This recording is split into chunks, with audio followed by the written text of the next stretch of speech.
Bueno, buenas tardes, bienvenidos a la clase número 6 de sociedades.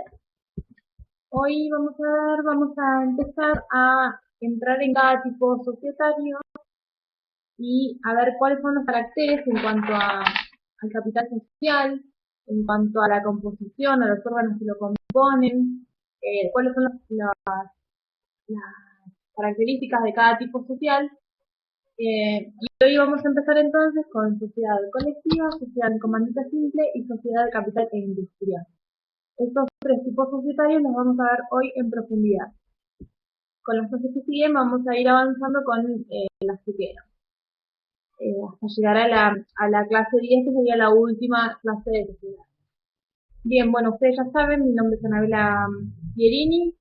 Cualquier duda que tengan me pueden consultar a través del mail, a través del Facebook, del grupo de FIT2, o por un mensaje privado, no hay ningún problema, yo contesto todas las dudas, todas las inquietudes que ustedes tengan. Bueno, vamos a arrancar con la clase de hoy, entonces es una clase bastante amena porque ya entramos en lo que es cada tipo social y es un poco más entretenido.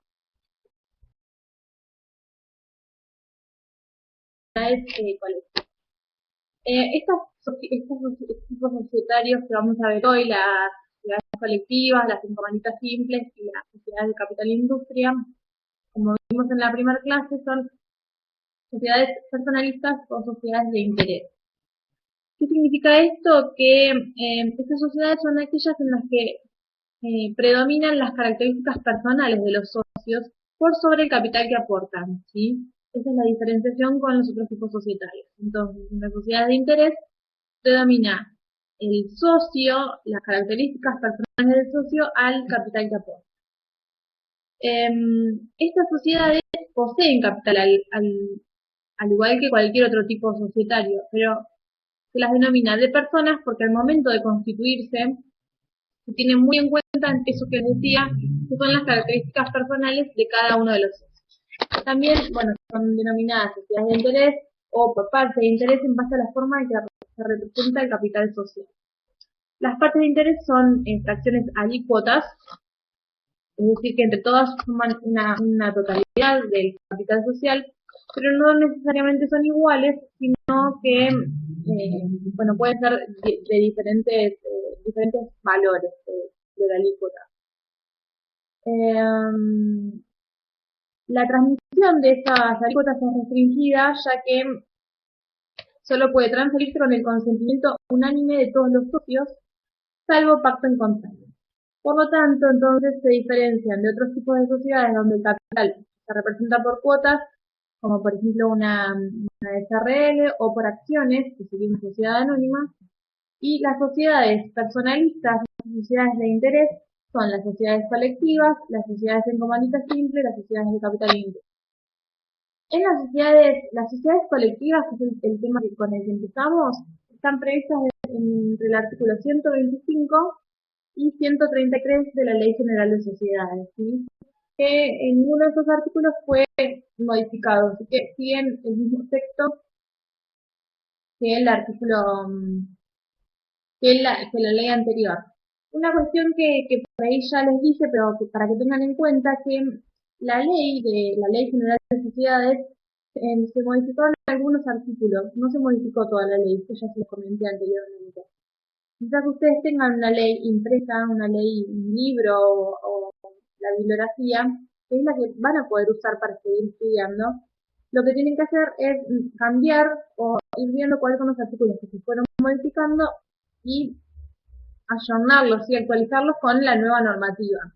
Yo después les voy a dejar un artículo que tengo con todos los artículos de la ley que cambiaron, para que ustedes, al tener la ley anterior, vayan relacionando y vayan mirando y comparando cuáles son los cambios, y cuando ven que un artículo se reformó, lo más común por ahí que tiene un libro es copiar el nuevo texto en una hojita y la pegan arriba del antiguo artículo, o escriben al costado y tachan, para tener ya, para ir actualizando así la bibliografía y después no tener que ir buscando cada vez que ven un artículo y viendo a ver si está igual o cambió. Si cambian todo de una vez y después es más fácil para ir buscando.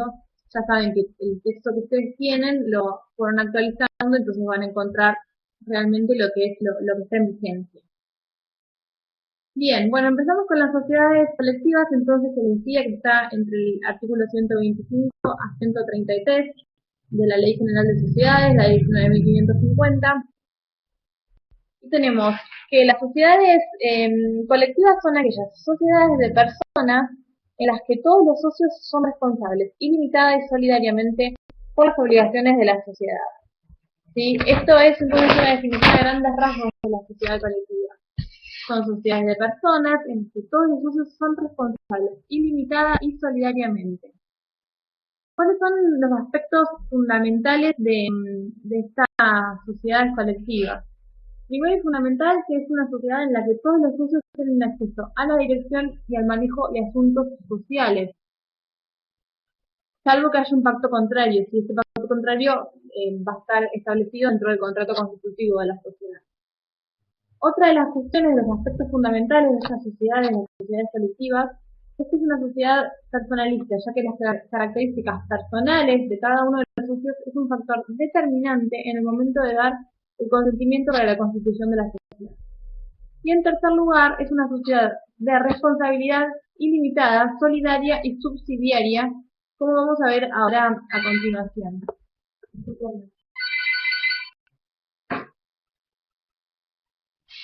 Bien,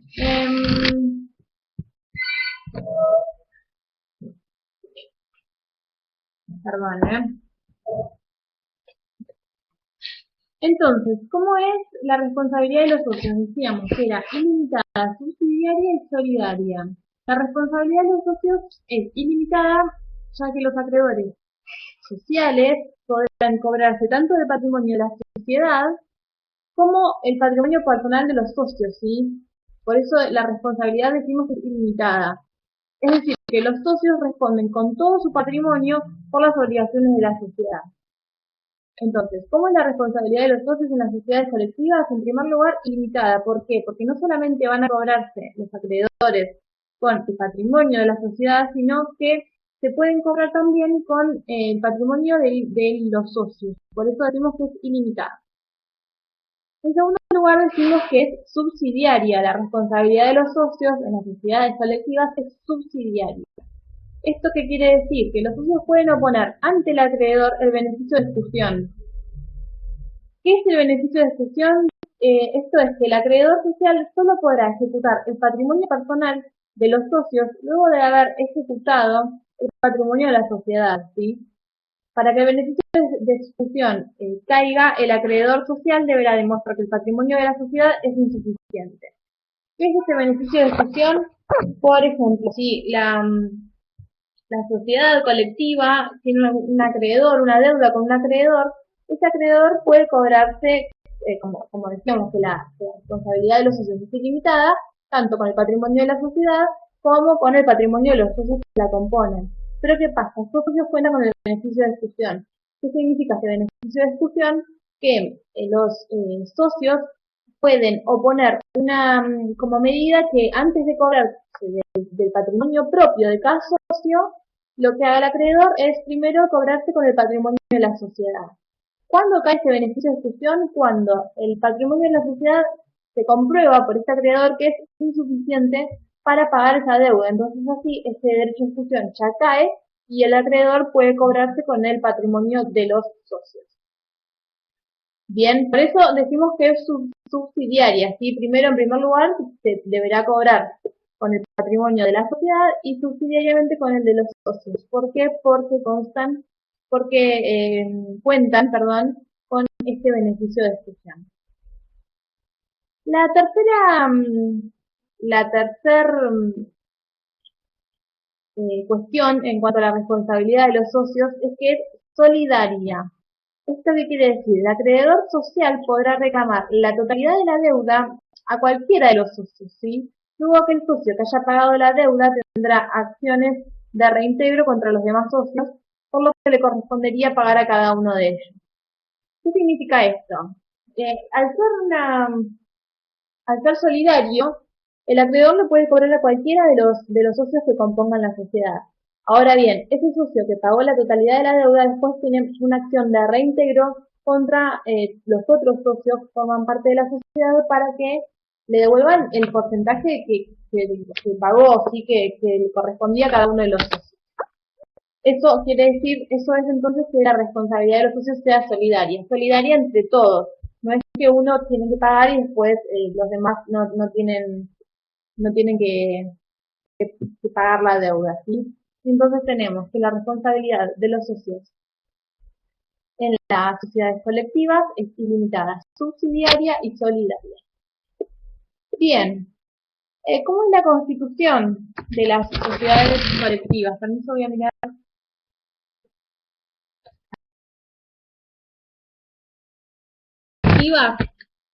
Pueden constituirse o modificarse a través de instrumento público o instrumento privado. Esto, como ya vimos, está previsto en el artículo 4 de la edición de 1550, y pueden actuar bajo denominación social o razón social. ¿Qué es la denominación social? Es el nombre de fantasía integrado por las palabras sociedad colectiva o su abreviatura, que sería SOC Collect, ¿sí? Entonces, tiene un nombre de fantasía, como por ejemplo, no sé, les puedo decir, avanzando derecho, y tiene la abreviatura SOC Collect o sociedad colectiva. Y la razón social se compone con el nombre de alguno o todos los socios, ¿sí? Si no figuran los nombres de los socios, deberá completarse con las palabras y compañía o y CIA. Vieron que por ahí en algunos carteles se ve, no sé, Fernández y CIA, Fernández y compañía sería. Pueden también tener el nombre de todos los socios, como por ejemplo Fernández, Pérez y Rosales, ¿sí? Sociedad colectiva.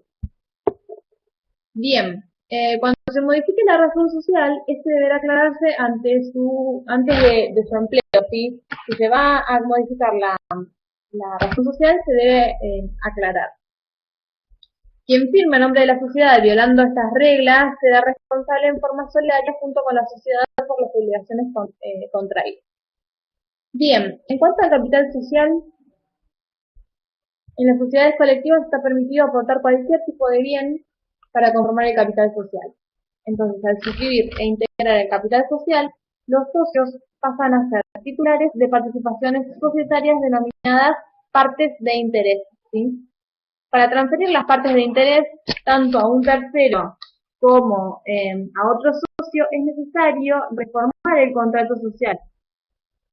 Por eso decimos que necesita el consentimiento unánime de los restantes socios, salvo que exista un pacto en contrario. En base a esto que les comenté, se puede definir a las partes de interés como fracciones alícuotas no necesariamente iguales y de transmisibilidad restringida, ¿sí? Esto ya lo habíamos charlado. Entonces, en las sociedades colectivas se puede aportar cualquier tipo de bien para conformar el capital social. Al suscribir e integrar este capital social, los socios pasan a ser titulares de participaciones societarias que se llaman en las sociedades colectivas partes de interés. Para transferir estas partes de interés, tanto a un tercero como a otros socios, es necesario reformar el contrato social. Por eso decimos que se necesita un consentimiento unánime que de todos los socios o un pacto en contrario. Y entonces tenemos que las partes de interés son las fracciones alícuotas no necesariamente iguales y de transmisión restringida. Entonces, en las sociedades colectivas, el capital social está compuesto por fracciones alícuotas que se llaman partes de interés. ¿Está claro? ¿Cómo es la administración y la representación en las sociedades colectivas? La administración y representación se rigen por las reglas, que aquellos que cumplan la función de administradores son también representantes de la sociedad, ¿sí? Por lo tanto, obligan a la sociedad cada vez que contratan en su nombre. Los administradores, entonces, son representantes de la sociedad. Se puede designar como administrador y representante tanto a socios como a terceros. Esto está establecido en el artículo 129, ¿sí? Pueden ser administradores y representantes, socios o terceros ajenos a la sociedad. El régimen de administración estará regulado por el contrato social, es decir, que los socios tienen plena libertad para designar al administrador y para fijar sus funciones. Eso está establecido en el artículo 127 de la 19.550. Y en cuarto lugar, si se encarga la administración a varios socios sin determinar sus funciones, se entiende que pueden realizar indistintamente cualquiera acto de administración o representación, ¿sí? No está establecido quiénes, hay varios socios que se van a encargar de la administración, y no está establecido quién es la función de cada uno, se entiende que pueden realizar todas las funciones indistintamente. En caso de que se estipule que un administrador no puede hacer nada sin el otro, ninguno de ellos puede actuar individualmente. En caso de que lo hagan, la sociedad no será responsable por las obligaciones así contraídas. Esto es lo que dice el artículo 128. Entonces, hay casos en los que se estipula que un administrador no puede hacer nada sin el otro. O sea, lo deben hacer conjuntamente. En caso de que lo hagan, la sociedad no será responsable por las obligaciones que se contrayeron con el actuar de uno de los socios sin la autorización del otro, ¿sí? Y si el contrato nada establece, todos los socios tendrán derecho a administrar y representar la sociedad en forma indistinta. Bien, esto entonces en cuanto a la sociedad colectiva. ¿Qué pasa si tenemos que remover un administrador? El administrador puede ser removido por decisión de la mayoría en cualquier momento y sin necesidad de invocar justa causa, siempre que el contrato no establezca lo contrario, ¿sí? Esto es lo que dice el artículo 129. Cuando el contrato requiere la invocación de justa causa para la remoción y el administrador niegue su existencia, se necesitará una sentencia. Los socios que estén disconformes con la remoción tendrán derecho de receso, y esto ya saben qué es, y solo en caso de que la designación de su administrador haya sido condición expresa para la constitución de la sociedad. El administrador puede renunciar en cualquier momento, salvo que el contrato constitutivo establezca lo contrario, así que no puede renunciar. Y el administrador es responsable por los actos que realice, sí, que está establecido en el artículo 59, aquí tiene la obligación de lealtad y de diligencia, y el artículo 274, que cumple con la ley y el estatuto, no ocasionar daños, con dolo, bueno, esto es lo que lo vamos a seguir viendo, ya lo vimos y lo vamos a seguir viendo. En caso de no cumplir con estas disposiciones, será responsable en forma ilimitada y solidaria frente a la sociedad y frente a terceros que quieran reclamar por esos daños y los perjuicios ocasionados. Los órganos de gobierno en las sociedades colectivas es donde se adoptan las resoluciones sociales, ¿sí? Es la reunión de socios. La reunión de socios lo que hace es dictar resoluciones sociales. Las decisiones sociales que no impliquen modificación del contrato se aplicarán por mayoría. O sea, son decisiones en las que no se implica modificar el contrato social. Por ejemplo, la aprobación de los balances y estados contables.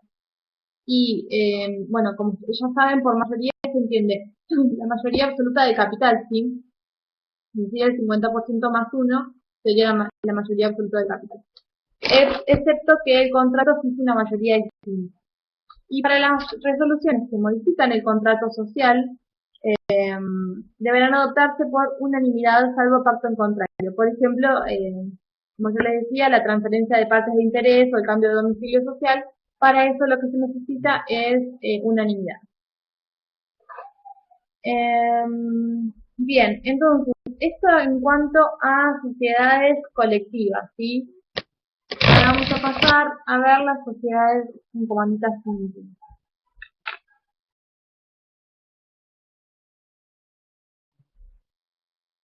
Bien. Es una sociedad en comandita simple. Alcanzan a ver acá está una calita. La sociedad en comandita simple es aquella sociedad de personas en la que coexisten dos categorías de socios, los comanditados y los comanditarios, cuyos derechos y obligaciones son bien diferenciados, ¿sí? Los socios comanditados tienen derechos y obligaciones muy diferentes a la de los socios comanditarios. Bien, ¿cuáles son los aspectos fundamentales, las características principales de estas sociedades en comandita simple? La sociedad de comandita simple, bueno, como ya les decía, tiene dos categorías de socios. Los socios comanditados responden por las obligaciones sociales como los socios de la sociedad colectiva, es decir, en forma ilimitada, solidaria y subsidiaria, ¿sí? Los socios entonces comanditados responden en forma ilimitada, solidaria y subsidiaria. Y los socios comanditarios responden en forma limitada por las obligaciones sociales, ya que solo responden con el capital que aportaron o que se obligaron a aportar. Entonces, acá tenemos una diferenciación importantísima. ¿Sí? Mientras los socios comanditados responden en forma ilimitada, solidaria, ilimitada, solidaria y subsidiaria, los socios comanditarios responden en forma limitada, ¿sí? Por las obligaciones, ya que solo responden con el capital que aportaron a la sociedad, no responden con sus propios bienes. No es ilimitada, sino que la responsabilidad es limitada. La administración y representación, de esta sociedad en comandita simple solo puede ser ejercida por socios comanditados o por terceros, pero no por socios comanditarios. Para la constitución de la sociedad en comandita simple rigen los mismos requisitos que para las sociedades colectivas, ¿sí? Y pueden actuar bajo denominación social o razón social. La denominación social, como ya les dije, es un nombre de fantasía integrado por las palabras sociedad en comandita simple o su abreviatura, sociedad en comandita simple o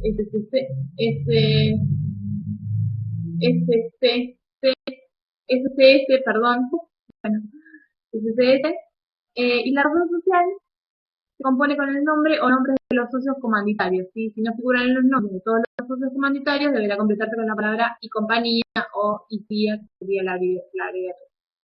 Y también la sociedad en comandita simple o SCS o SOCOM simple, ¿sí? Siempre que quede claro qué tipo de sociedad es. Quien firme el nombre de la sociedad, violando estas reglas, siglas y los nombres, será responsable en forma solidaria junto con la sociedad por las obligaciones contrarias. ¿Qué pasa con el capital social en las sociedades en comandita simple?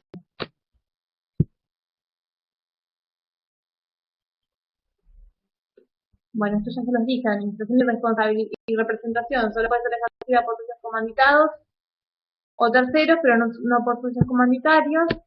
Y la Constitución, bueno, como ya les dije, denominación o razón social. El capital social.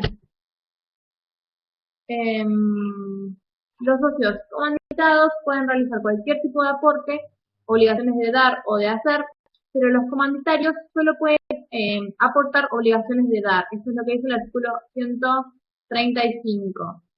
Esto se debe a que los socios comanditarios solo responden frente a las obligaciones sociales con el capital que aportaron o se comprometieron a aportar. Entonces, por eso solamente pueden aportar obligaciones de dar. ¿Qué pasa con las obligaciones de hacer? Para los socios comanditarios quedan como una prestación accesoria. ¿Por qué? Porque, como ya se acuerdan que vimos en la primera clase, y también lo vamos viendo a las clases que siguen, el capital social tiene una función de garantía. Entonces, al responder esos socios con el patrimonio aportado, si no aportan obligaciones de dar, el patrimonio y el capital social no funciona como garantía, ¿sí? Porque no se podrían cobrar de una obligación de hacer, de una prestación de hacer. ¿Se entiende? Bien, como ya les decía, entonces la administración y la representación solo puede ser ejercido por socios comanditados o terceros que se designen. El socio comanditario no puede inmiscuirse en la administración y si lo hiciere, será responsable ilimitada y solidariamente por los actos realizados, en violación a esta norma. Si su actuación administrativa fuere habitual, su responsabilidad se extenderá aún a los actos en que no hubiese intervenido, ¿sí? Si se comprueba que la actuación es habitual. En caso de quiebra, concurso, muerte o incapacidad o inhabilitación de todos los socios comanditados, el socio comanditario podrá realizar actos urgentes de administración mientras se regulariza la situación, sin incurrir en irresponsabilidad ilimitada y solidaria. Si en 3 meses no se regulariza ni se transforma, la sociedad deberá disolverse. ¿Cuáles son los actos autorizados al socio comunitario?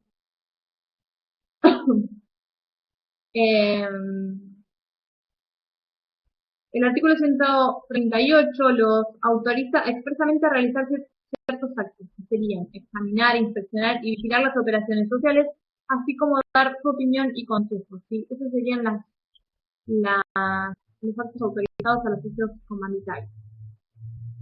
En cuanto a las resoluciones sociales de las sociedades en comunidad simple, surgen también del órgano de gobierno, que sería una reunión de socios, y rigen las mismas reglas que con la sociedad colectiva, que las que estaban previstas en el artículo 131 y 132.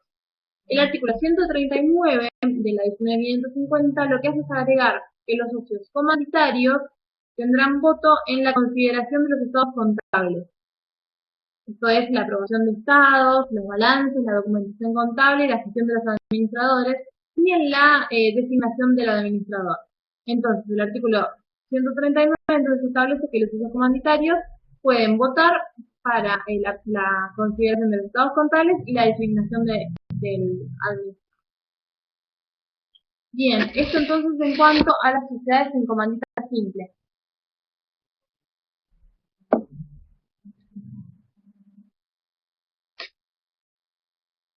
Los dije. Y ahora vamos a hablar un poquito de la sociedad de capital e industria. La sociedad de capital e industria es aquella sociedad de personas en las que coexisten dos categorías de socios también, igual que la sociedad en comandita simple. Los socios son los capitalistas y los industriales. Diferentes también en cuanto a sus derechos y sus obligaciones. ¿Cuáles son los aspectos fundamentales?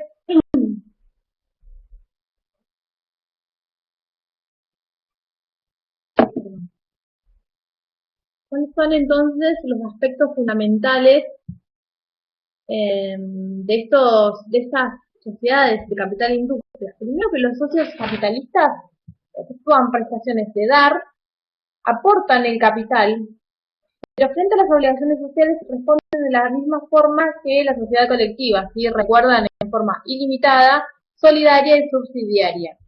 Entonces, ¿qué pasa? Los socios capitalistas responden en forma ilimitada. ¿Qué pasa con los socios industriales? Efectúan prestaciones de hacer. Es decir, que los socios industriales aportan su trabajo.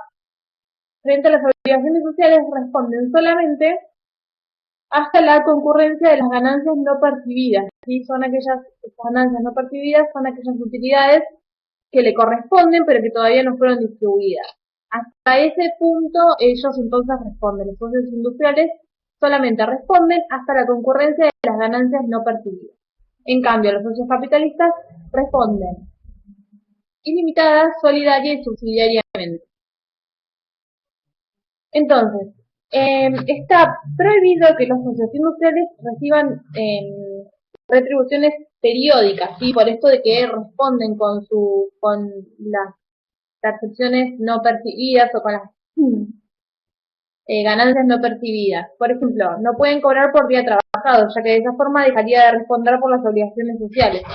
Al respecto se aplica el artículo 68 que dice: los dividendos no pueden ser aprobados ni distribuidos a los socios sino por ganancias realizadas y líquidas resultantes de un balance confeccionado de acuerdo con la ley y el estatuto y aprobado por el órgano social competente.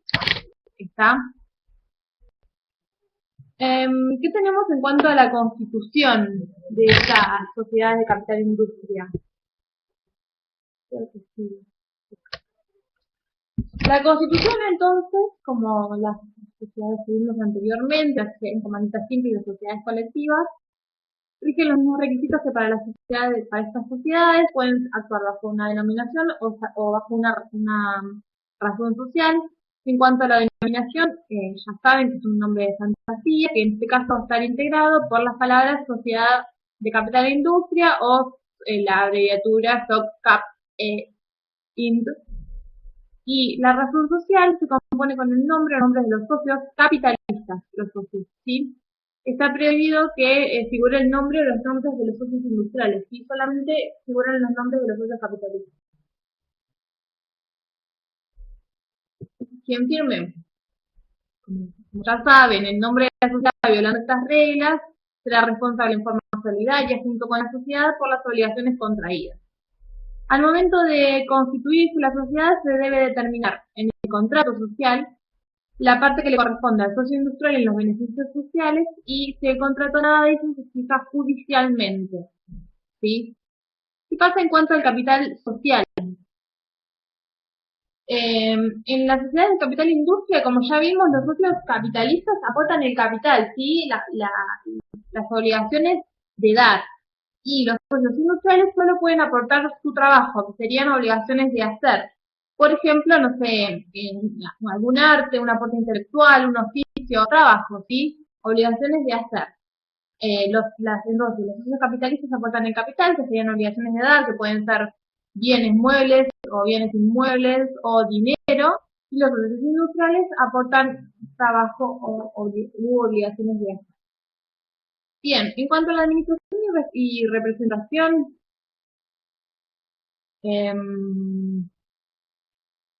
puede estar a cargo de cualquiera de los socios, ¿sí? Ya sean capitalistas o industriales, pero nunca a cargo de un tercero. En las sociedades de capital e industria, la administración y representación puede estar a cargo de cualquiera de los socios, sea socio de capital o socio industrial, pero no puede estar a cargo de un tercero. En lo demás, se aplican las reglas de la sociedad colectiva, ¿sí? Cuando el socio industrial no ejerza la administración y se produzca la muerte, incapacidad, inhabilitación o quiebra de todos los administradores capitalistas, el socio industrial puede realizar actos urgentes de administración sin incurrir en responsabilidad ilimitada y solidaria, ¿sí? La sociedad deberá regularizarse en el término de 3 meses, de lo contrario podrá disolverse. Esto es igual que la sociedad en comunidad civil. ¿Qué pasa con las resoluciones sociales? Del órgano de gobierno sería una reunión de socios, también rigen las mismas reglas que para la sociedad colectiva, que son las establecidas en el artículo 131 y 132. El socio industrial tiene derecho de voto en todas las decisiones de la sociedad, ¿sí? Y si el contrato social no fija el valor del voto del socio industrial, tendrá el mismo valor que el voto del socio capitalista con menor aporte. O sea, ¿cómo hago para, si no fija el contrato social el valor del voto del socio industrial? Veo de los socios capitalistas cuál es el socio con menor aporte y qué valor tiene ese voto, y ese va a ser el valor del voto de los socios industriales, ¿sí? ¿Está claro? Bien, entonces, esto es lo que quieren saber en cuanto a sociedades de capital e industria, sociedades en comandita simple y sociedades colectivas. Eso es lo que vimos en la clase de hoy.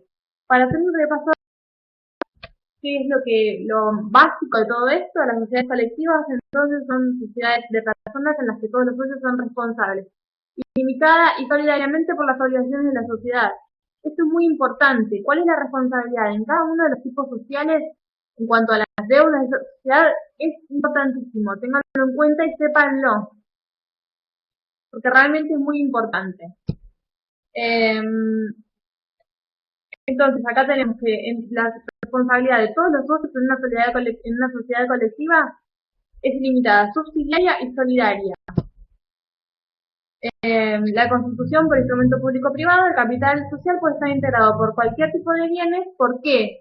Por cualquier tipo de bienes, porque como responden ilimitadamente, no hay problema en que el capital social esté compuesto por prestaciones de hacer, porque esos socios van a responder con su patrimonio. Y la administración de representación a cargo tanto de socios como de terceros, no hay problema con eso. ¿Qué pasa con las sociedades en comandita simple? Tenemos dos categorías de socios, los comanditados y los comunitarios. En el caso de los socios comanditados, responden por las obligaciones sociales como las sociedades colectivas, ¿sí? Entonces, responden limitada y subsidiariamente, solidaria y subsidiariamente. Eso los socios comanditados.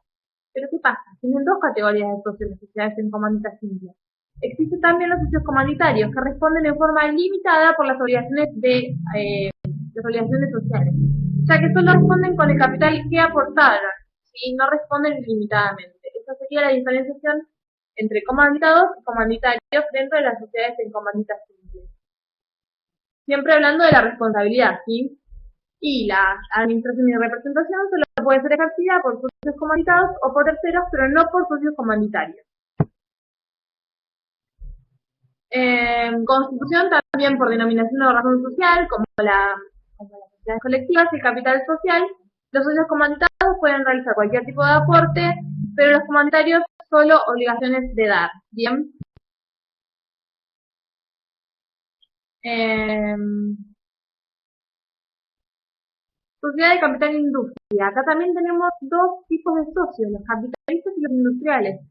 Los socios capitalistas son los que efectúan prestaciones de dar, aportan el capital, y los socios industriales efectúan prestaciones de hacer y aportan su trabajo. Esa es la diferenciación.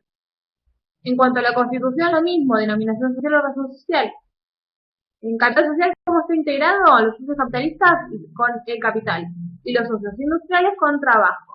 La administración y representación está a cargo de cualquiera de los socios, pero nunca puede estar a cargo de terceros. ¿Sí? Bien, esto entonces en cuanto a estos tres tipos societarios, las sociedades colectivas, las sociedades en comanditas simples y las sociedades de capital e industria. Y con esto entonces estamos terminando la clase de hoy, que es la clase número 6, que vieron que fue bastante didáctica y creo, a mi entender, bastante clara.